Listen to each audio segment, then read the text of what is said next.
С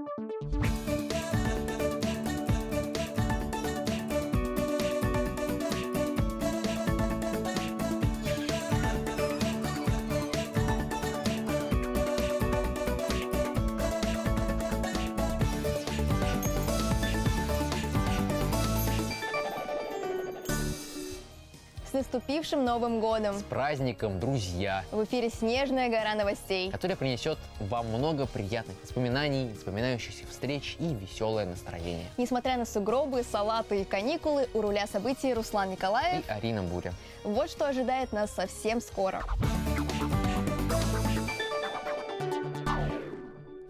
Все зимние каникулы и даже больше.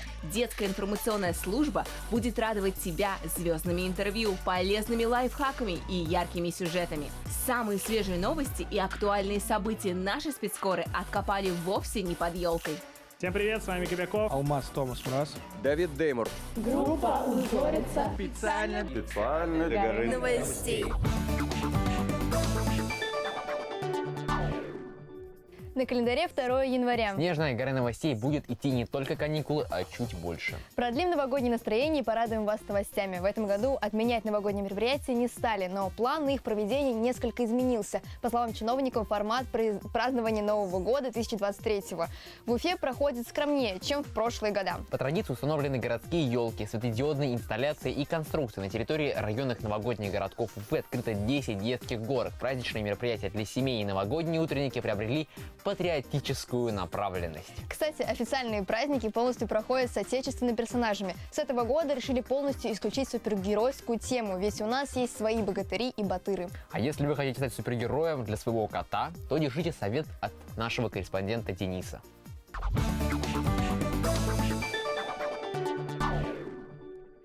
Сегодня мы будем делать игрушку для кота. Вот такую. Для этого нам нужно гора фантиков, пару конфет, картон, нитка с иголкой и ножницы. Сначала нужно съесть одну конфету.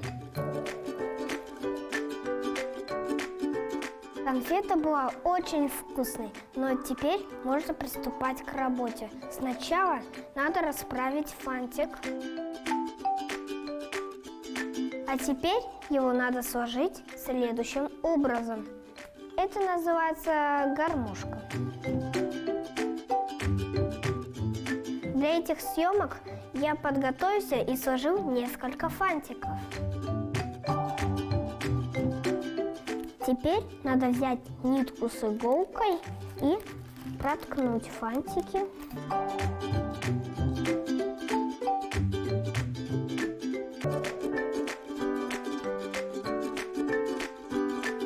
На конце надо обязательно сделать узелок.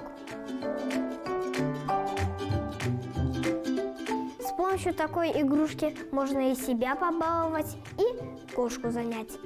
Денис Карпов и Ильнар Бигбов специально для горы новостей. Хотите конфетку?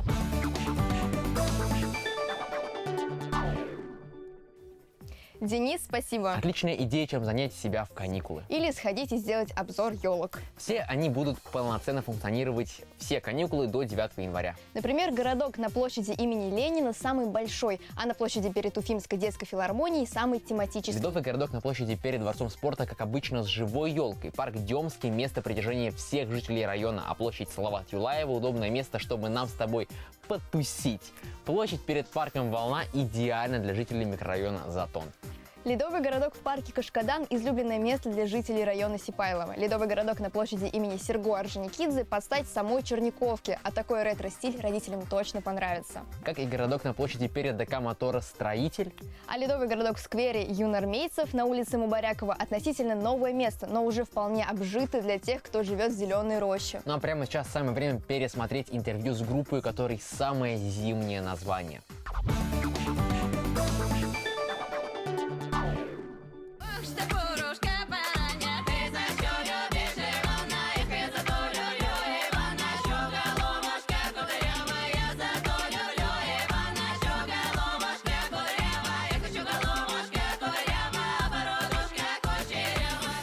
потрясающие голоса, сочетание старинных инструментов с актуальной электроникой. И все это про ансамбль «Узорица». «Узорица» является самым популярным ансамблем по созданию этнических треков в Уфе. Молодежь может слушать их любимые песни в современном жанре. Давайте познакомимся поближе с участниками ансамбля. Как вы придумали название вашей группы и что оно значит? Мы не сами придумали, мы ходили в детский коллектив с таким же названием, а означает оно, если я не ошибаюсь, Олесечка, вы меня можете поправить. Узорица – это вот на окнах зимой образуется, да, узор. Это какая-то красота. Как вы соединяете фольклорную музыку и современную электронную музыку? Вот расскажите. Расшифровка старинных бабушкиных песен. Мы берем за основу нашего творчества, то есть мы их не придумаем, эти песни. Их уже сочинил народ. В 2021 году ансамбль выступил на телевизионном проекте «Страна талантов». Жюри отметила их вокальные данные и оригинальные образы с кокошниками. Они берут русский фольклор и кладут его на современную электронику. Так что их выступление — это уникальный шанс ощутить себя на технопати Ивана Грозного или на рейв-вечеринке княгини Ольги. Фольклорно-электронная группа «Узорица», Уфа.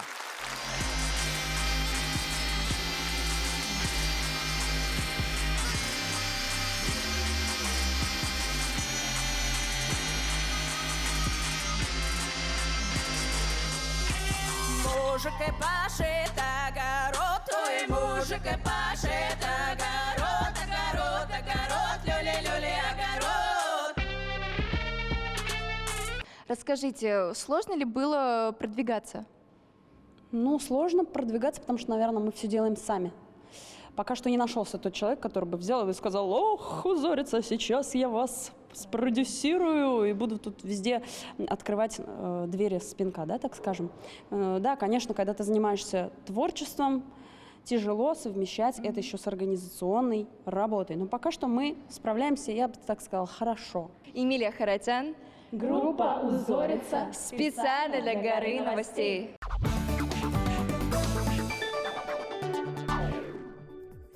Эмилия, спасибо. Мы продолжаем рассказывать новости. Еще можно посетить резиденцию уфимского Деда Мороза. Она открылась на набережной реки Белой.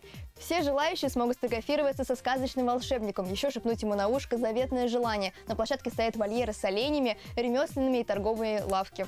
Посетить резиденцию можно будет до 14 января 2023 года. Так что не теряйте времени, как наши корреспонденты не упустят возможность пообщаться с известными людьми.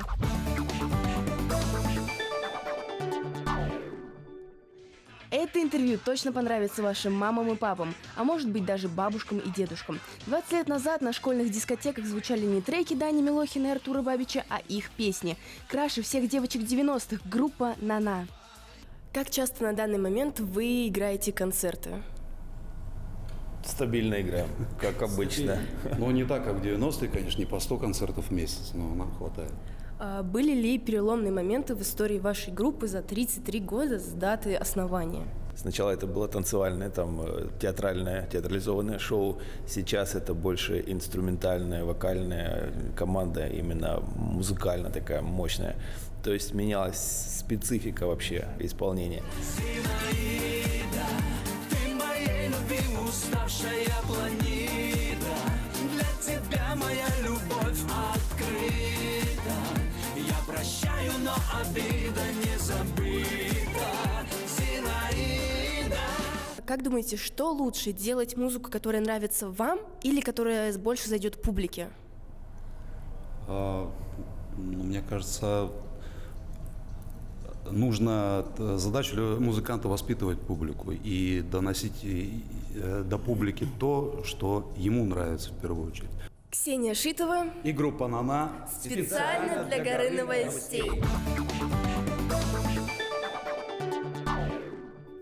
Легендарная группа, которая до сих пор приглашает на новогодние огоньки. Все потому, что они умеют зажигать не хуже, чем новогодняя иллюминация. В этом году в Уфе, кстати, общая протяженность гирлянд в городе составила порядка 18 километров, на которых установлено более 48 тысяч ламп. Масштабно, а еще специалисты предприятия «Уфа-Горсвет» смонтировали иллюминацию итальянского архитектора света и художника Валерия Фести на площади имени Ленина и в парке Ленина. Также очень эффектно горят световые инсталляции перед Дворцом культуры Орджоникидзе. Также праздничные гирлянды и яркие светодиодные композиции украсили нечетную сторону улицы Пушкина на отрезке от улицы Ленина до Карла Маркса, сквер Театральный, пешеходную зону улицы Ленина, площадь имени Салавата Юлаева. Светодиодные перетяжки зажглись на улице 50-летия Октября, Ленина, Сочинской и бульваре Ибрагимова. Новую иллюминацию не закупали, нашли на складах, которые закупили еще в 2019 году. Правильно, осознанное потребление, за ним будущее.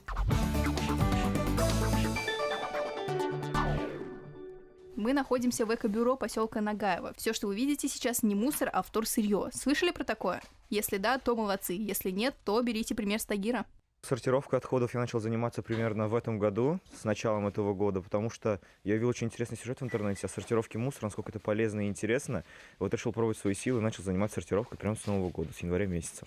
В сортировке вторсырья Тагир еще новичок, но уже отлично справляется с задачей. Если вдруг вы не знаете, что и как сортировать, на помощь придет консультант экобюро Карина. Вот это куда мы отправляем? У каждого пластика есть своя маркировка, и надо смотреть на обозначение.